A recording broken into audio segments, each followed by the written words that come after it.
4.850 maraka je plata gradonačelnika. Ja sam o tome javno govorio. I svaku platu i više od plate dodjeljujem u humanitarne i razne svrhe. Do sada za 1,5 dana mandata ja sam dodijelio sredstava i podrške i pomoći duplo više od onog što mi je leglo na račun.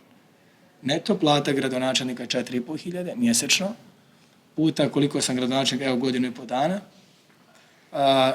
I prema procjenama mog tima, što možete dobiti detaljno, u razne potrebe izgradnju parkova, sadnica, trim staze u parku, pomoći porodicama kojima je kuća izgorila i druge humanitarne. Dakle, dao sam sredstva kao da sam gradonačelnik skoro pa čitav mandat. Prema tome ja svoju platu uopšte nisam ni jednu marku svoje plate utrošio. Jedini sam političar na političkoj sceni koji tako se ophodi prema plati. Predlagao sam smanjenje plata funkcionera, što predsjednik Skupštine i skupštinska većina odbila. Da se smanji plata predsjednik Skupštine, gradonačelniku i potpredsjednicima. Međutim, takav prijedlog je odbijen. Prvi sam javno koji govori o tome i to je plata neto.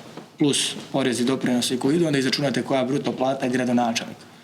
Predsjednik Skupštine za nekih 600-700 maraka manje, možda čak i neto 1000 maraka, evo, sad ne znam tačno, ali svakako oko nekih preko 4000 maraka koliko izaći. I to tako. To je prije. Mi smo prvi koji smo pokrenuli inicijativu smanjivanja, međutim nije bilo političke volje od strane skupštinske većine. Mislim da su upoznati s takvim jednim prijedlogom i mogu da kažem s ponosom da svoj posao obavljam i više od onog što se zove volonterski.